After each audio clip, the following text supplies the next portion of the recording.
إن الحمد لله نحمده ونستعينه ونؤمن به ونتوكل عليه ونعوذ بالله من شرور أنفسنا ومن سيئات أعمالنا من يهده الله فلا مضل له ومن يضلله فلا هادي له ونشهد أن لا إله إلا الله وحده لا شريك له ونشهد أن محمدا عبده ورسوله أرسله بالهدى ودين الحق ليظهره على الدين كله ولو كره المشركون اللهم صل على محمد وعلى آل محمد كما صليت على إبراهيم وعلى آل إبراهيم إنك حميد مجيد اللهم بارك على محمد وعلى آل محمد كما باركت على إبراهيم وعلى آل إبراهيم إنك حميد مجيد أما بعد فإن خير الكلام كلام الله وخير الهدي هدي محمد صلى الله عليه وسلم وشر الأمور محدثاتها وكل محدثة بدعة وكل بدعة ضلالة وكفى بالله شهيدا أعوذ بالله السميع العليم من الشيطان الرجيم يا أيها الذين آمنوا اتقوا الله حق تقاته ولا تموتن إلا وأنتم مسلمون بسم الله الرحمن الرحيم يا أيها الذين آمنوا إنما الخمر والميسر والأنصاب والأزلام رجز من عمل الشيطان فاجتنبوه لعلكم تفلحون സ്നേഹാധീനയായ മുസ്ലിം സഹോദരന്മാരെ സഹോദരികളെ, അള്ളാഹുവിൻ്റെ വിധിവിലക്കുകൾ ജീവിതത്തിലുടനീളം പാലിച്ചുകൊണ്ട് ജീവിതത്തിൽ വിജയം കൈവരിക്കണമേ എന്ന് സ്വന്തത്തോട് നിർവഹിക്കൊണ്ട് ഉണർത്തുകയാണ്, ഗൗരവപൂർവ്വം വസിയ്യത്ത് നൽകുകയും. സഹോദരന്മാരെ സഹോദരികളെ, ഇന്ന്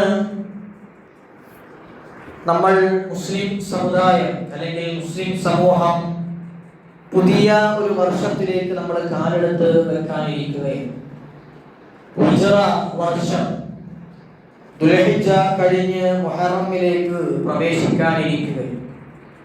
സഹോദരന്മാരെ സഹോദരികളെ, ഹിജ്റയുമായി ബന്ധപ്പെട്ട് നമ്മൾ പഠിക്കുമ്പോഴും അതുപോലെ തന്നെ നമ്മൾ ആലോചിക്കുമ്പോഴും പഠന മനനങ്ങൾ നടത്തുന്ന സമയത്ത് എന്തിനാണ് മഹാനായ പ്രവാചകൻ സ്വല്ലല്ലാഹു അലൈഹി വസല്ലമയും അദ്ദേഹത്തിന്റെ അനുയായികളെയും സ്വന്തം താമസിക്കുന്ന നാട്ടിൽ നിന്ന് തന്റെ വീടും കുടുംബത്തെയും സ്വത്തുക്കളും കച്ചവട വസ്തുക്കളും എല്ലാം മാറ്റി നിർത്തി അവർ ഹിജ്റ ചെയ്തത്, പലായനം ചെയ്തത് എന്തിനാണ് എന്ന് നമ്മൾ നോക്കുമ്പോൾ ഒരുപാട് പാഠങ്ങൾ നമുക്ക് അതിൽ നിന്ന് നമുക്ക് ഉൾക്കൊള്ളാനുണ്ട്.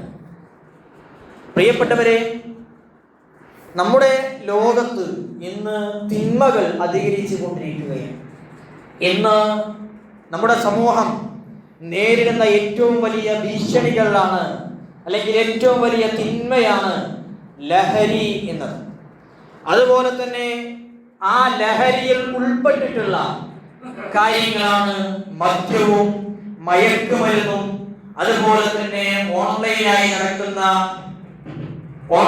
നടക്കുന്ന ചൂതാട്ടങ്ങളും അതുപോലെ തന്നെ അശ്ലീലാസക്തി തുടങ്ങിയ മനുഷ്യന്റെ ബുദ്ധിയെയും അവന്റെ ആത്മാവിനെയും നശിപ്പിക്കുന്ന നിരവധി ലഹരികൾ സമൂഹത്തിൽ ഇന്ന് നമുക്ക് കാണുവാൻ സാധിക്കും, അല്ലേ?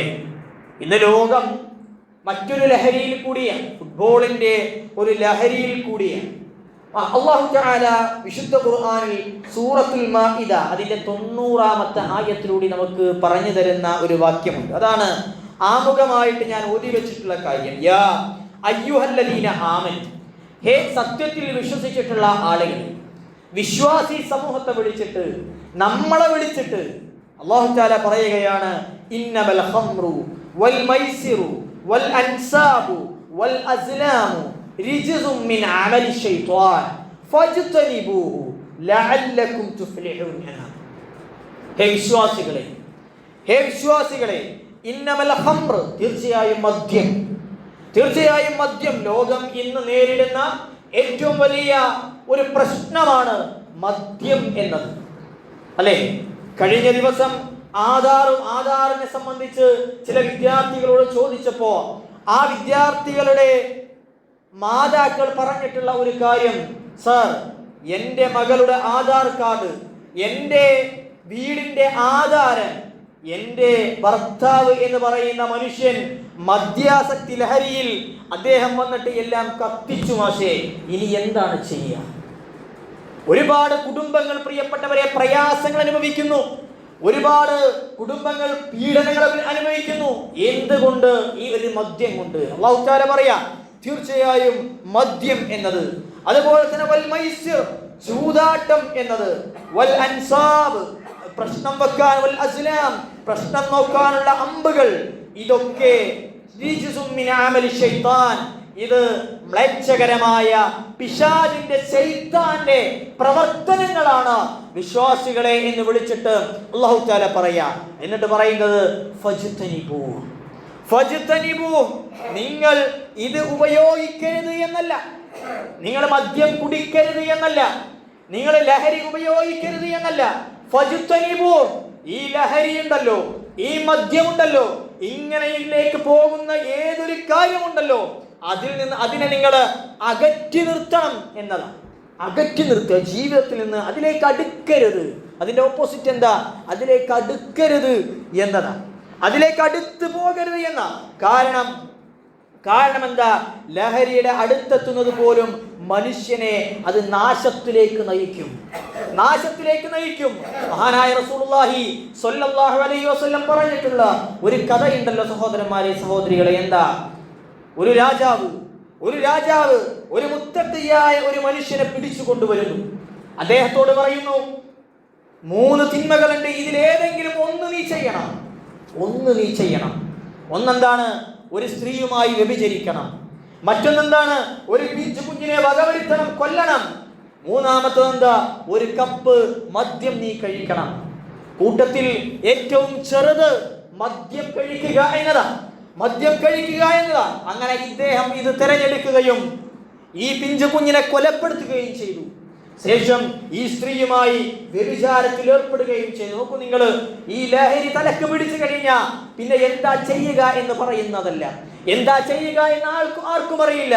ഉമ്മയെ തിരിച്ചറിയില്ല, പെങ്ങളെ തിരിച്ചറിയില്ല, അധ്യാപകരെ തിരിച്ചറിയില്ല, സഹോദരനെ തിരിച്ചറിയില്ല, തന്റെ കൂട്ടുകാരെ തിരിച്ചറിയില്ല. പ്രിയപ്പെട്ടവരെ, നമ്മൾ ആലോചിച്ച് നോക്കുക. നമ്മുടെ സമകാലിക വാർത്തകളൊക്കെ നമ്മളെ കാണിച്ചു തരുന്നത് ഈ ഒരു സംഗതിയാണ്. അതുകൊണ്ടാ പറഞ്ഞത്, അതിലേക്ക് അടുക്കുക പോലും ചെയ്യരുത് എന്ന് വിശുദ്ധ ഖുർആൻ നമ്മോട് പറഞ്ഞു തരികയാണ്. സഹോദരന്മാരെ, സഹോദരികളെ, നോക്കൂ നിങ്ങൾ, അല്ലാഹുവിന്റെ റസൂൽ സ്വല്ലല്ലാഹു അലൈഹി വസല്ലം പറയാ, കുല്ലു മുസ്കിരിൻ ഹറാമുൻ, ലഹരി ഉണ്ടാക്കുന്ന എല്ലാം ഹറാമാണ്. അത് മിഠായി ആയാലും, അത് ചോക്ലേറ്റ് ആയാലും, അത് ഏതൊരു രൂപത്തിലാണോ ഇന്ന് മാർക്കറ്റിൽ അത് ലഭിക്കുന്നത്, അതെല്ലാം ഹറാമാണ്, നിഷിദ്ധമാണ് എന്ന് പ്രിയപ്പെട്ടവരെ നമ്മൾ മനസ്സിലാക്കുന്നതോടൊപ്പം നമ്മുടെ മക്കൾക്കും നമ്മൾ അത് എത്തിച്ചു കൊടുക്കേണ്ടതുണ്ട്, അല്ലേ?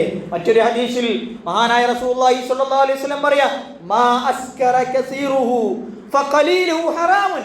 മാ അസ്കറ കസീറുഹു, അത് ധാരാളമായാലും, ഫഖലീലുഹു ഹറാമുൻ, അത് കുറച്ചാണെങ്കിലും അത് ഹറാം തന്നെയാണ്, അത് നിഷിദ്ധമാണ്.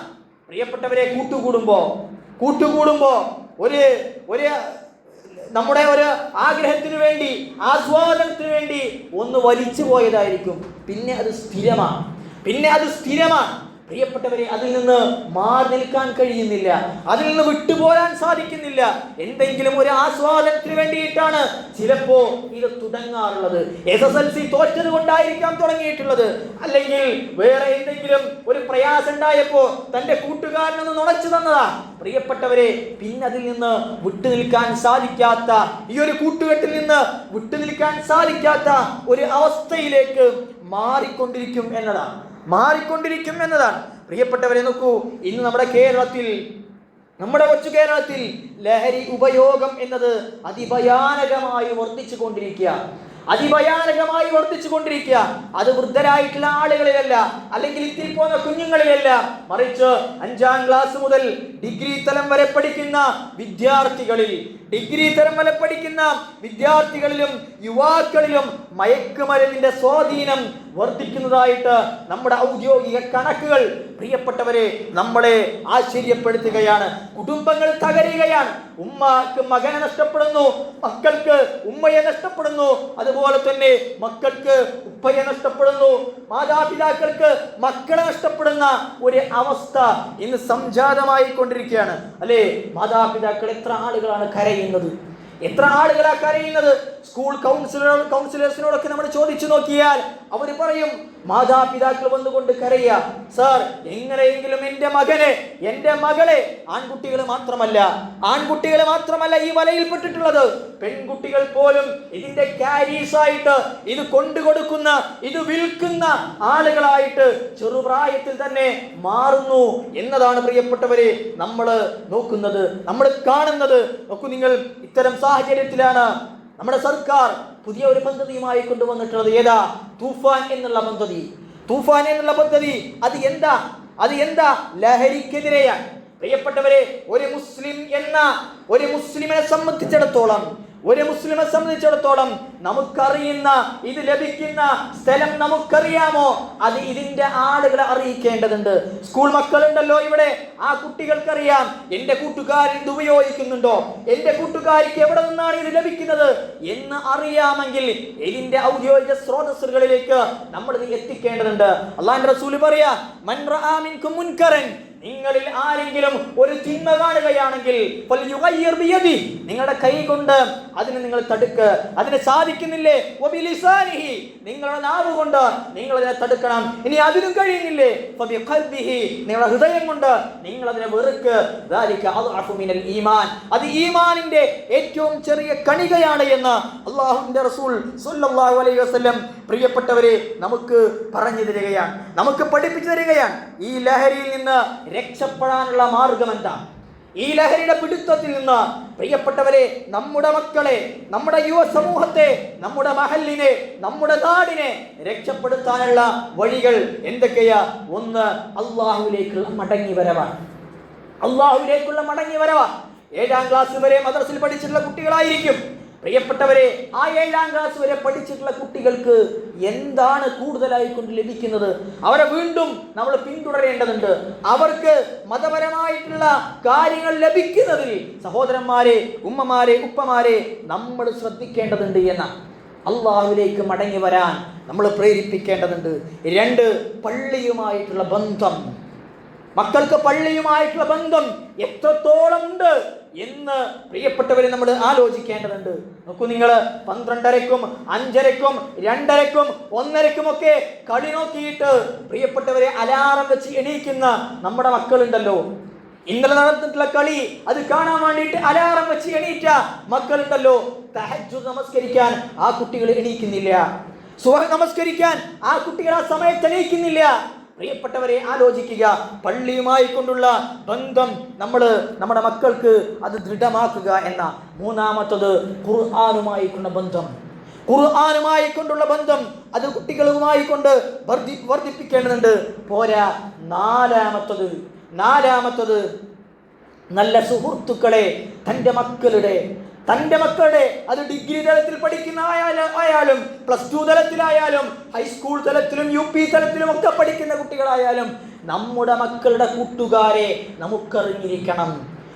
അവർക്ക് നാം വാങ്ങിക്കൊടുക്കാത്ത ഒരു സാധനം തന്റെ മകന്റെ കയ്യിൽ കണ്ടാൽ അത് എവിടെ നിന്ന് കിട്ടി എന്നുള്ള ചോദ്യം ചോദിക്കാൻ പ്രിയപ്പെട്ടവരെ വിശുദ്ധ ഖുർആൻ നമ്മോട് പറയുന്നുണ്ട്, അല്ലേ? മറിയം ബീവിയെ നോക്കാൻ ഏൽപ്പിച്ച സമയത്ത് സക്കരിയ നബി അലൈഹി സ്വലാത്തു വസ്സലാം വാങ്ങിക്കൊടുക്കാത്ത ഭക്ഷണം കണ്ടപ്പോ സക്കരിയ നബി അലൈഹി സ്വലാത്തു വസ്സലാം ഉത്തരവാദിത്തം സക്കരിയ നബിയുടെ അടുത്ത. ആ സക്കരിയ നബി ചോദിക്കുകയാണ്, യാ മറിയം അന്നാ ലക്കി ഹാദാ, മറിയമേ എവിടുന്നാ നിനക്കിത് കിട്ടിയത്? എവിടെ നിന്നാണ് നിനക്കിത് ലഭിച്ചിട്ടുള്ളത് മറിയമേ എന്ന് ചോദിച്ചപ്പോ അത് പടച്ചോൻ തന്നു എന്ന് ഉത്തരം പറഞ്ഞു. പ്രിയപ്പെട്ടവരെ, ഞാൻ വാങ്ങിക്കൊടുക്കാത്ത ഒരു മാല, ഞാൻ വാങ്ങിക്കൊടുക്കാത്ത ഒരു വള, ഞാൻ വാങ്ങിക്കൊടുക്കാത്ത ഒരു ഷൂസ്, ഞാൻ വാങ്ങിക്കൊടുക്കാത്ത ഒരു മൊബൈൽ ഫോൺ തൻ്റെ മകളുടെ കയ്യിൽ കണ്ടാൽ അത് ചോദിക്കണം, ഇതെവിടെ നിന്ന് കിട്ടി, ഇതെങ്ങനെ കിട്ടി, അതിൻ്റെ സ്രോതസ് നമ്മൾ അന്വേഷിക്കണം എന്നതാണ്. പ്രിയപ്പെട്ടവരെ, വിശ്വാസി സമൂഹം അന്ന് ഹിജ്റ ചെയ്തത് തൻ്റെ ആദർശം വെച്ച് ജീവിക്കാനാണെങ്കിൽ ഇന്ന് നമ്മൾ ഹിജ്റ ചെയ്യേണ്ടത് എന്തിനു വേണ്ടിയിട്ടാണ്? റസൂലുള്ളാഹി സ്വല്ലല്ലാഹു അലൈഹി വസല്ലം പറയാ, വൽ മുഹാജിർ മൻ ഹജറ മാ നഹാ അല്ലാഹു അൻ. അൽ മുഹാജിർ, ഒരു ഹിജ്റ ചെയ്യുന്ന ആള് എന്നത് മൻ ഹജറ മാ നഹാ അല്ലാഹു അൻ, അല്ലാഹു വിരോധിച്ചിട്ടുള്ള, അല്ലാഹു ചെയ്യരുത് എന്ന് പറഞ്ഞിട്ടുള്ള തിന്മയിൽ നിന്ന് ആരൊക്കെയാണോ മാറി നിൽക്കുന്നത്, ആരൊക്കെയാണോ ഹിജ്റ ചെയ്യുന്നത്, അവനാണ് യഥാർത്ഥ മുഹാജിർ എന്ന് പ്രിയപ്പെട്ടവരെ അല്ലാഹുവിൻ്റെ റസൂല് നമുക്ക് പറഞ്ഞു തരുന്നത്. അതുകൊണ്ട് ലഹരിയാകുന്ന, അതുപോലെ തന്നെ ചൂതാട്ടമാകുന്ന, അനാശാസ്യമാകുന്ന ഈ ഒരു പ്രവണതകളിൽ നിന്നൊക്കെ അകന്നു നിൽക്കാൻ വിശ്വാസി സമൂഹമായിട്ടുള്ള നമ്മൾ ശ്രദ്ധിക്കേണ്ടതുണ്ട്. നമ്മുടെ മക്കളെ നമ്മൾ രക്ഷപ്പെടുത്തേണ്ടതുണ്ട്. അങ്ങനെ മടങ്ങുന്ന, അള്ളാഹുവിലേക്ക് മടങ്ങുന്ന ഓരോ ആത്മാവിനും ഓരോ നഫ്സിനും അതിൻ്റെതായ പ്രതിഫലം റഹ്മാനായ തമ്പുരാൻ നൽകും എന്ന് അള്ളാഹുവിൻ്റെ റസൂല് നമുക്ക് അറിയിച്ചു തന്നിട്ടുള്ളതാണ്. അല്ലാഹു തആല അനുഗ്രഹിക്കുമാറാകട്ടെ.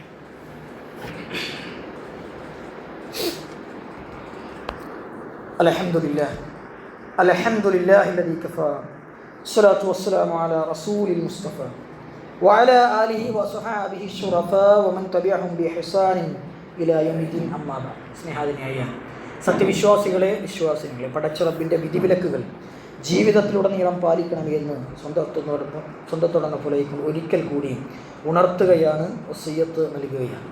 പ്രിയപ്പെട്ടവരെ, നമ്മുടെ മക്കളെ സംരക്ഷിക്കേണ്ട ഉത്തരവാദിത്തം ഓരോ മാതാപിതാക്കൾക്കും, ഓരോ ജ്യേഷ്ഠന്മാർക്കും, ഓരോ ജ്യേഷ്ഠത്തിമാർക്കും ഉണ്ട് എന്നതാണ്. ഓരോ സമൂഹത്തിനുമുണ്ട്, അല്ലേ? മൊബൈൽ ഫോൺ, ആ മൊബൈൽ ഫോണുകളും സോഷ്യൽ മീഡിയയിൽ അവർ ഉപയോഗിക്കുന്ന, അവർ എത്തുന്ന വഴികളും നമ്മൾ അറിഞ്ഞിരിക്കണം. അതിൻ്റെ ഒരുപാട് കെട്ടിക്കുടുക്കുകളുണ്ട്, ഒരുപാട് പ്രശ്നങ്ങളുണ്ട്. നല്ല രീതിയിൽ ഉപയോഗിക്കാം, അതുപോലെ തന്നെ ചീത്ത രീതിയിലും ഈ സാധനങ്ങൾ, ഈ ഒരു കാര്യങ്ങൾ നമുക്ക് ഉപയോഗിക്കാം എന്നതാണ്. നൂഹ് നബി അലൈഹി സ്വലാത്തു വസ്സലാം തൻ്റെ ജനതയെ നൂറ്റാണ്ടുകളോളം 950 വർഷക്കാലം പ്രബോധനം ചെയ്തു എന്നാണ്. എന്നിട്ടും വളരെ കുറച്ചാളുകളെ സ്വീകരിച്ചിട്ടുള്ളൂ. ഇബ്രാഹിം നബി അലൈഹി സ്വലാത്തു വസ്സലാം ശിർക്കിൽ നിന്ന് അദ്ദേഹം ഹിജ്റ ചെയ്തു. തൻ്റെ വീട്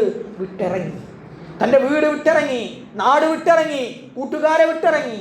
പ്രിയപ്പെട്ടവരെ, മഹാനായ മുഹമ്മദ് നബി സല്ലല്ലാഹു അലൈഹി വസല്ലം മക്കയിലെ പീഡനങ്ങൾ സഹിച്ചുകൊണ്ട് മദീനയിലേക്ക് അദ്ദേഹം ഹിജ്റ ചെയ്യുകയുണ്ടായി. എന്തിനു വേണ്ടിയിട്ടാ? ആ സമൂഹത്തെ രക്ഷിക്കാൻ, തൻ്റെ കൂടെ കൂടിയിട്ടുള്ള ആ സമൂഹത്തെ രക്ഷിക്കാൻ. പ്രിയപ്പെട്ടവരെ, നമുക്ക് നമ്മുടെ മക്കളെയും, നമ്മുടെ കുടുംബത്തെയും, നമ്മുടെ സമൂഹത്തെയും, നമ്മുടെ മഹല്ലിനെയും ഈ ഒരു ലഹരി എന്നുള്ള പ്രയാസത്തിൽ നിന്ന് കരകയറ്റേണ്ടതുണ്ട്. അതുകൊണ്ട് നമ്മുടെ ഹിജ്റകൾ ലഹരിയിൽ നിന്ന് അതിനെ വിമുക്തിയാക്കുവാൻ, അത് വിശുദ്ധിയിലേക്കായിരിക്കണം. അതുപോലെ തന്നെ പാപങ്ങളിൽ നിന്ന് തൗബ ചെയ്തുകൊണ്ട് മടങ്ങേണ്ടതുണ്ട്. അതുപോലെ തന്നെ അനുസരണക്കേടിൽ നിന്ന് അള്ളാഹുവിനോടുള്ള അനുസരണയിലേക്ക് പ്രിയപ്പെട്ടവരെ നമ്മുടെ ഹിജ്റകളാകേണ്ടതുണ്ട്. അതുപോലെ തന്നെ മോശപ്പെട്ട കൂട്ടുകെട്ടിൽ നിന്ന് നല്ല കൂട്ടുകെട്ടിലേക്ക് നമ്മൾ എത്തിച്ചേരേണ്ടതുണ്ട്. പടച്ചറവ് അല്ലാഹു തആല പറയാ, മൻ യത്തഖില്ലാ, ആരെങ്കിലും അള്ളാഹുവിനെ സൂക്ഷിക്കുന്ന പക്ഷം, പടച്ചറബിനെ സൂക്ഷിക്കുന്ന പക്ഷം യജ്അൽ ലഹു മഖ്റജ, പടച്ചറബ് അവൻക്കൊരു മാർഗം അല്ലാഹു ഒരുക്കി കൊടുക്കുന്നതാണ് എന്ന്. പ്രിയപ്പെട്ടവരെ, അതുകൊണ്ട് ജീവിതത്തിലുടനീളം പടച്ചറബിനെ ഭയപ്പെട്ടുകൊണ്ട് തഖ്വയോടുകൂടി മുന്നോട്ട് പോവുക. കഴിവിൻ്റെ പരമാവധി തിന്മയിൽ നിന്ന് മാറി നിൽക്കുക. ഒരു തിന്മ കണ്ടു കഴിഞ്ഞാൽ ലഹരി പോലെയുള്ള വസ്തുക്കൾ ഉപയോഗിക്കുന്ന ആളുകളെ, അത് കിട്ടുന്ന സ്രോതസ്സുകളെ നമ്മുടെ നാട്ടിലുണ്ട് എന്ന് അറിഞ്ഞു കഴിഞ്ഞാൽ അത് അതിൻ്റെതായ ഔദ്യോഗിക ആളുകളിലേക്ക് വിവരം കൈമാറാൻ ഒരു വിശ്വാസി തയ്യാറാകാൻ. പ്രിയപ്പെട്ടവരെ, അല്ലാഹു തആല അനുഗ്രഹിക്കുമാറാകട്ടെ.